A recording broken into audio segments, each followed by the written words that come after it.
Well, Mayor Glenn Johnson, you are going to be wrapping up here a long stretch as Pullman's mayor. 19 years. Actually, it's 20. By the time I get done, yeah. when I get done, it's 20 years. Wow.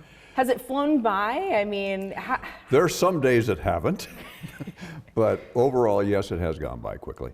As soon as I became the third time, when I ran for the third time, I was the oldest in terms of serving for this community. Yeah. You're the longest serving mayor now. So if anybody ever gets close to that, I think I'll come back and campaign for term limits just to make sure I keep my record. There you go. Well, so you ran initially in 2003. Your first term was in 2004. Right. What prompted you to run for Pullman mayor in the first place? Well, I had a number of people that were urging me to do that. At that time, I was volunteering with the police department as a police reserve. They call them professional reserves, as their public information officer. Mm-hmm.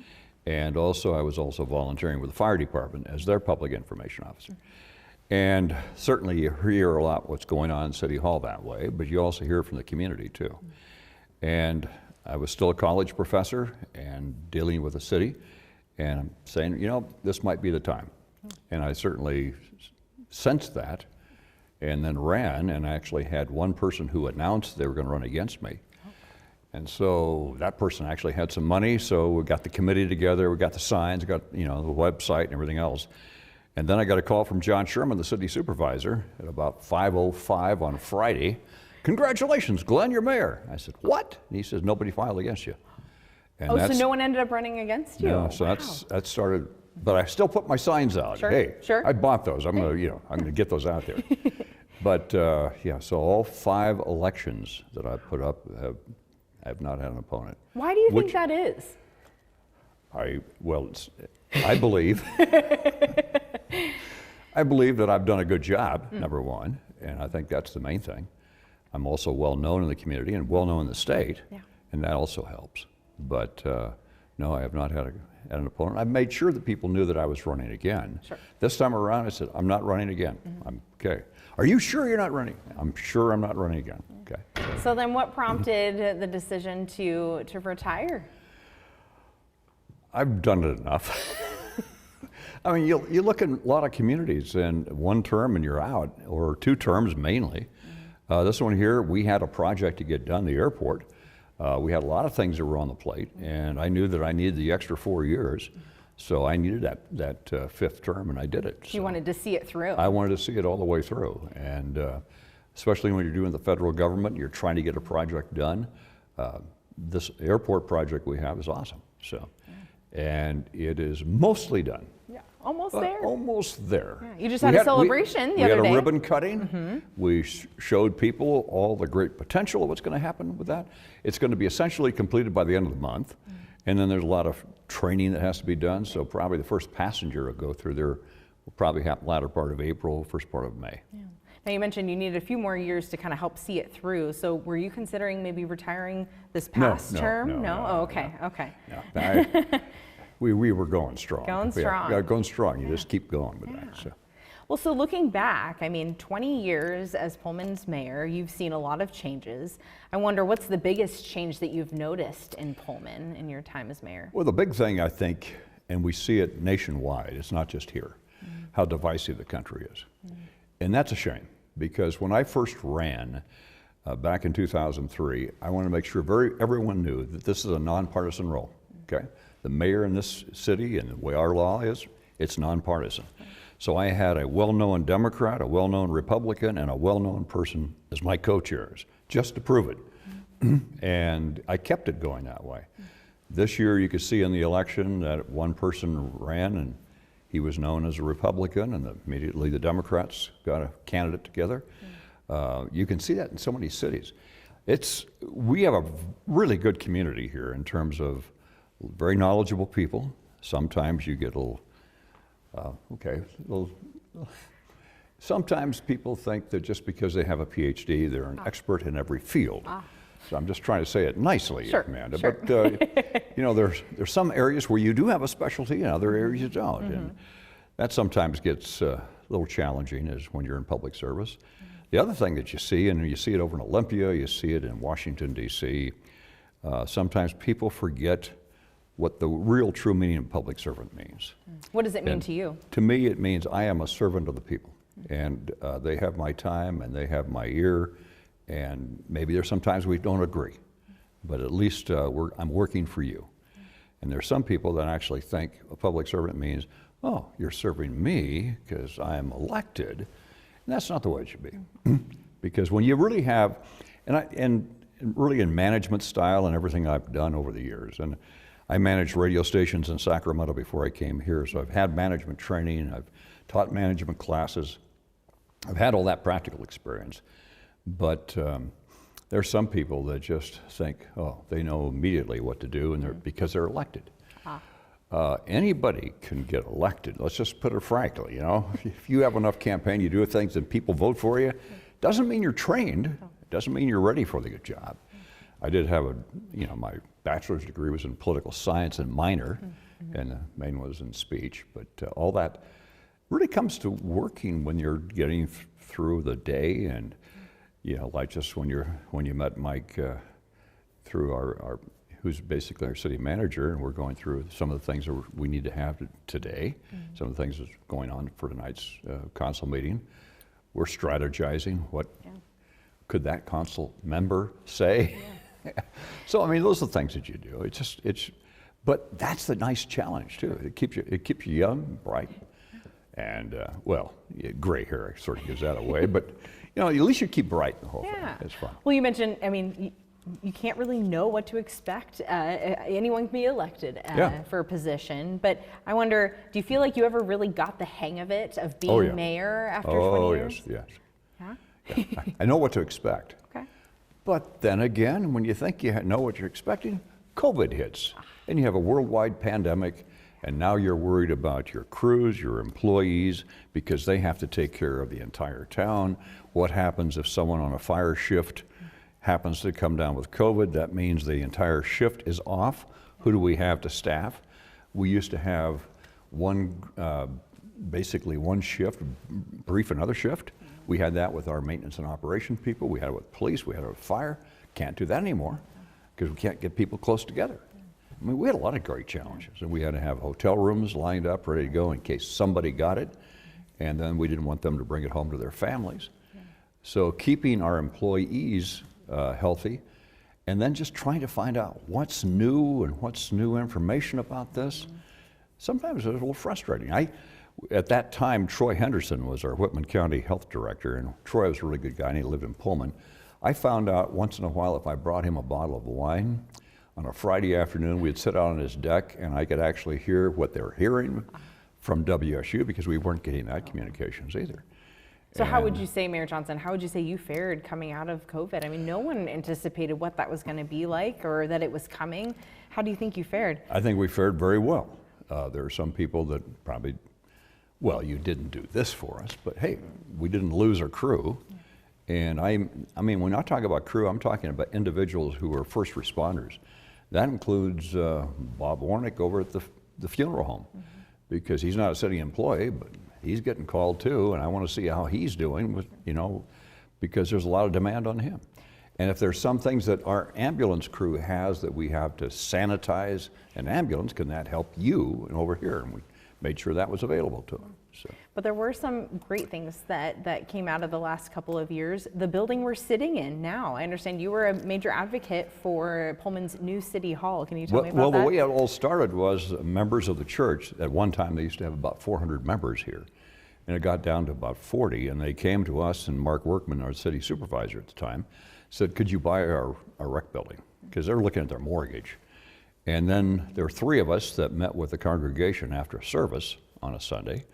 And then they looked at us and they said, how about buying the sanctuary too? And we said, well, what's the price? And when they offered $3 million for 2 buildings and 6.5 acres, that is a deal. Was the price right for the city? Price was right. Then we had to factor in a bond issue to make sure we could renovate. Sure. But this has been a fantastic addition. And when you go over to the rec center and you take a look at the people that are using that every day, and I mean, we're talking from preschool all the way to seniors. It's fantastic. It's great. So why was it important to move out of the old city hall into this one? I mean, we were just cramped for space. We just didn't have any space over there. And especially if somebody new comes in or another job comes in, and then you're taking a look at, the infrastructure in terms of for internet and all the other things that we had problems with, air conditioning, roof. Now, that building is still owned by the city. Okay. Now, the police department has sort of expanded over to that building. Okay. We have some maintenance and operations people using it. We just put a new roof on it, and we're finding that we can use that building too. Right. But this is just a far better building for our whole city management staff. So right now, you come in here and you have an idea for a new business or a new building. You can come downstairs to our Public Works Department, our fire inspector is there, building inspectors are there, engineers are there, and you can meet with everybody in one spot, which is fantastic. Now expanding though, you mentioned needing more space, cramp for space. It's also reflective of the population here in Pullman, not just because the students are kind of ebbing and flowing throughout the year, but is Pullman growing, and is the city prepared for kind of the influx of population it's going to be seeing here soon? We got up to about 34,500 people, and then of course the Office of Financial Management sort of cut us down a little bit because they said students weren't coming back. Yeah. We had a lot of different issues with the university and that because the university at that time said, and again, this was during COVID, no, we don't have all the students back here. And we had already heard from the landlords in town, yes, you do. Yeah. We have heard you Many have of them stayed here, yeah, right? You have about 14,000 students here, and you need to accommodate that. And especially doing tests, and especially vaccinations, and all the other things we need. And that message finally got through and I've had many one-on-ones and then some Zoom meetings with the governor. Because he was very concerned about this population because this is a major state institution here. So. Well, in Pullman, it seems like every year I come for football games and there's another apartment complex, another set of townhomes kind of expanding here. All out in that area, in the north area. So, I mean, it's really growing. I mean, what do you make of that? Well, obviously, if I was just looking for a place to live, and I don't care to be stuck on a freeway on the I-5, and actually a great place to live and great education, I'd come here, no problem. That's why I came here from California back in '79. We wanted to get out of that environment. Plus my wife's the one I give all the credit to, who said, you know, Glenn, you're not seeing the kids grow up. Because again, I was busy running stations and stuff like that. And I listened. And that's another key why we've been married for 56 years. It goes a long way. She still says that sometimes I don't listen. Okay, but yeah, okay, we get there. But again, we moved up here because there was a job to teach. And yes, I had to give up some salary, and she had to go back to work. But in the long run, it was the best move ever because our kids got great education here and went on, and this has just been a great place to live. Yeah. You've really grown to love Pullman. I mean, how would you describe Pullman over the past 20 years plus? I know you lived here longer than that. But. So actually, I've been doing the Voice of the Cougs since this is my 43rd year as the PA announcer for football and men's basketball. And so I got here in '79, and yes, we have grown tremendously. There's another impact when you're taking a look now from a city standpoint. You're always looking at your revenue sources. Yes, we got hit by, okay, Spokane has all these other businesses and retail, so revenue comes in here. But Amazon, at least we get the sales tax from that, and that has helped us out tremendously. Because we'll have students, yes, the postal people tell me, okay, what do you like about it? I said, well, I'll tell you one thing, I don't like delivering toilet paper. I said, really, that's part of the deal? I said, yeah, because they'll order anything off of Amazon, but we get sales tax. And that's helped our revenue, at least to keep moving, because obviously the people always want to have more services and more services. And the other thing about Pullman is that we have a career-staffed fire department. That means that anytime you call 911 and you have a heart attack, you're going to see somebody as a paramedic less than 4 minutes. That's tremendous. There are other areas where they have volunteers. There's other areas where they have congestion and they can't get to you that quick. We're very fortunate. We have highly trained fire department, a great police department, highly educated. A lot of people don't see that. And you even, in your time as mayor, you even appointed a couple chiefs, police chiefs here, and fire chiefs, if I remember correctly. And one actually retired for maybe 2 days. 2 days? 2 days Came before back. WSU. That's Chief Jenkins, Gary Jenkins has done a tremendous job here for us, and has did a great job. And he's restored credibility to the WSU Police Department too. And his wife Melinda is running the auxiliary at the hospital, and my wife just loves shopping there because she's got all kinds of great things. So. Well, now, Mayor Johnson, I wanted to ask you, you wear so many hats. You are not just the mayor of Pullman. As you mentioned, you are the voice of the Cougs. You are on the airport board. You've run on some state positions, various committees with the community colleges. I mean, the list really goes on. I just wonder, are you a twin, or how do you get to all these places all the time? I mean, you keep really busy. Well, the one thing is time management really helps. Okay. And that's one of the big key things. And never give anybody control of your calendar. Okay. That's two secrets right there. Great. Time management, you keep your own calendar. That's your key to success. That's those right, two because things. one time very early when Microsoft Outlook came, and said, oh, can I have control of your? And I said, yeah, sure. And then I'm going like, why weren't you at the meeting? I didn't know about the meeting because I plan weeks and months ahead. That's the only way you get things done. Yeah. I mean, last week I was over in Seattle for a meeting for the Employee Benefit Trust, which insures the employees in about 250 cities in our state.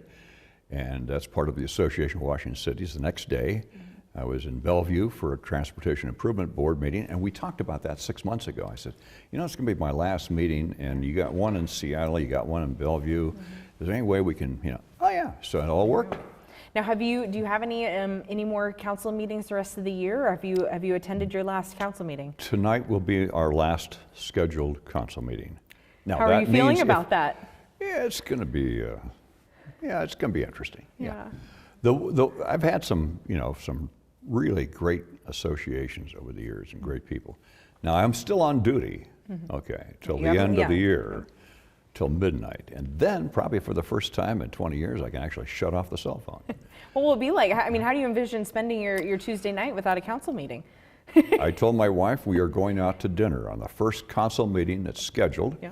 We're going to have a nice dinner out. Maybe some wine will be used. There you go. Yeah. Okay. So we will celebrate. One of the biggest challenges and the biggest accomplishments, you can sit back and look, is the fact that we brought two communities, two states, two universities together with the airport. Yeah. And when you get done with that whole project, that's going to be like $250 million spent, not only the runway, the purchase of land, the terminal, and everything else we've done. And it really shows that if you work together as a community at large, knowing this is what the community needs, you can get some things done. I always remind our airport manager, Tony Bean, who is formerly in the Marine Corps. And that's a key also, you hire the right people. But when things are not quite going the way we want to, I said, okay, Tony, look at all the naysayers that we've had for these projects. And look what we've accomplished. And guess what? There's no statues for a naysayer, okay? No, not even a plaque. But look what we've been able to accomplish, because we've worked together, we've got everybody together. And it's that enthusiasm you have, and the fact that you're pitching all the time makes a difference. Now, would you say the airport, the Pullman Moscow Airport, is one of your biggest achievements? I do say that, just not in terms of money, but I mean all the times we've made trips back to DC, working with the FAA, and let me tell you one thing, the FAA is wonderful to work with. I mean, I've worked with the FCC. That's that's a gotcha. Ecology is a gotcha kind of thing. Yeah. The FAA says, hey, okay, here's the problem. How can we work together? Right. And they have their engineers working on. Our project engineer with the Federal Aviation Administration is Karen Miles. She's a WSU graduate. Warren, who hands out the check, is a WSU graduate. What are the odds? You play everything you can. And when we're back in D.C. and meeting with our Congress, and again, when we meet in D.C., we're meeting both the Idaho delegation and the Washington delegation. And amazing how the Cougar connection can pay off at different places. Definitely. But yeah, that's one of the things that, again, it's team. We're all working together on this thing. So. What would you say, I mean, are there any other highlights of your career as Pullman's mayor that stood out to you? I mean, what are your top other two accomplishments? Well, when you come into town, you have a welcome wayside with about 60 different languages with the word welcome. You remember back when we used to have like a daily grind place there, and there was a Burgerville. And I can remember when fans came to town, they said, hey, Glenn, you ought to take care of that. That's a poor entry. I mean, it's like, building looks like it's run down. So I had some architectural students come to me on campus. This is when I was still teaching. And they said, you know, we need to have a contest, but we want to benefit the city of Pullman. I said, you know, we've got this, and it wasn't our property yet, but I said, hey, we got some property up here. Can you do like a welcome wayside? Or at that time we called it a welcome park. Sure. And I had seen something like that in Croatia when Kathy and I were touring. And here you have bullet holes over there, and you still have this big billboard that says, welcome in all these different languages. And you're going like, okay, if they can do it, no reason why we can't have a welcome wayside. Yeah. And then hearing from our school superintendent at the time, yeah, our teachers are dealing with over 60 different languages. Sure. This is really international community. And so they came up with, they had 3 different groups, projects. They presented, we had it at the library, people gave us their opinion, we picked one, and so that whole project out there is the beginning of, again, city student cooperation. They didn't know how to estimate full costs after everything, but hey, you know, we got, and then I had to get. But helping kind of ignite the they got the idea going. They came up with the idea. Our engineers worked and fine-tuned it. Ruth Younce was one of our engineers. She helped get the language. I'm just trying to get the languages correct. Oh, sure, yeah. But then you'll see. And spelled correctly, correct. Right? You can't be. Well, however you spell it. Sure, yeah, right, but yeah. But yeah, she went through and got that. And the first language up there is Nez Perce because we're all in the Nez Perce land here. But just seeing that as a welcome wayside. Then we got some businesses. We got the Commerce, Chamber of Commerce, DABCO, we got Vista, and WSU international programs, all to be help come up with the extra money in the city and all that. And that's a nice reminder when people come to town that this is an international community and you are welcome here. Yeah. That's a message that your legacy will carry on. One of the messages, I hope, because I also was involved with the hospital when we moved it from campus and moved it to the new location on Bishop Boulevard. I was on that board, and I left that board to become mayor. Just keep moving. Keep moving. You got to keep busy. You're kind of a blur. If you stand still, it's going to be like, oh, wow. There you go. Now, I know a lot of people are going to ask, not only are you known as the mayor of Pullman, but as you mentioned, voice of the Cougs, and your time spent at the WSU Murrow College taught many great storytellers and journalists. So I know a question we're going to be asked by a lot of Cougar alumni is, does this have any impact on hearing you as the voice of the Cougs? Will we still hear you in Martin Stadium and at the men's basketball team? I hope you will continue because I did it long before I was ever mayor. And that's what I usually tell them. I said, no, I'm continue on. When it doesn't get fun anymore, when you don't feel that challenge and that, then it's probably time to back off. So it's still fun. But right now, it's fun. Okay. Work for great people with marketing and communications with the athletic department. Very supportive. It's fun to work there. It's a nice challenge to prep yourself, keep your brain functioning. It's like, hey, fighting Alzheimer's. I'm doing the game. Yeah, okay, whatever. You know, but yeah. Okay, so we'll have another. That's another. Yes, we will. Great. And so, what would you say are? And we got to know now that you're retiring. What are the plans for your next chapter? What's next for? Well, I'm still a trustee of the Community College of Spokane until 27. The governor reappointed me to that, so that's going to keep me busy. And I'm working with ACT, which is their Association of College Trustees over in Seattle. I was already given an opportunity to go over to Olympia to lobby on behalf of community colleges in January. We'll see how that goes. So very civically involved still. Yeah, I'll keep busy. And I want to continue to help the airport, even though the mayor is the chair of the airport. You go off. There may be another position that might open up someday that I can qualify for and go on there and help the rest. But I'm still going to help sell. We've got walls, you know. We got to put advertising in those walls because that's going to pay for the terminal. Right. And I used to sell advertising, so I think I can pitch that too. So, yeah. And I would like to know what over those 20 years kept you sticking with it as mayor of Pullman? I mean, was it just the work that you were doing? Was that fun? I mean, there are many days that it's fun. Many days you see a lot of improvement in the way things are going, but you always have to take the good with the bad. I mean, I can remember a WSU president who sent me a note and says, "Man," he says, "you're doing a great job taking all the flack and all the other things that are happening. The fact that you can just sort of, well, you sit back and you have to say to yourself, you're doing the right thing." And it's not personal, even though they sound sometimes personal, especially this day and age. But no, you're doing the best you can for the community. And you can sleep at night after doing that. It's not personally oriented. It's trying to do the best you can for this Pullman community. And I've already heard from a lot of people saying, Glenn, you've really made an impact on this community. When you look at the hospital, when you look at what you're doing here with the airport and other things. And I said, yeah, but it's all of us working together. And if we weren't working together, nothing like this would happen. So simply put, why be Pullman's mayor for 20 years? It was a good gig. I like it. That's great. And I don't want to do short bites too. No, I got you. Now, I know you mentioned tonight will be your last council meeting. Is there anything planned on the agenda, or maybe kept off the agenda to surprise you with? No, I've already been warned that there will be. We're recognizing a couple of our council members who chose not to run again, or was defeated in the election. So honor those, and then I know that they're going to honor me. And 3 of the former city supervisors that I worked with will be here tonight and may say something. And they have a letter from the 4th one, who's down in the Tri-Cities.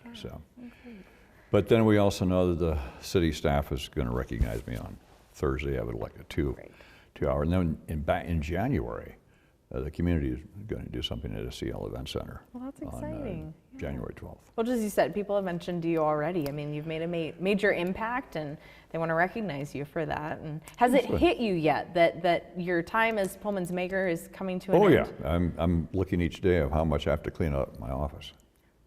Is there a lot to clean out? Yeah. Okay.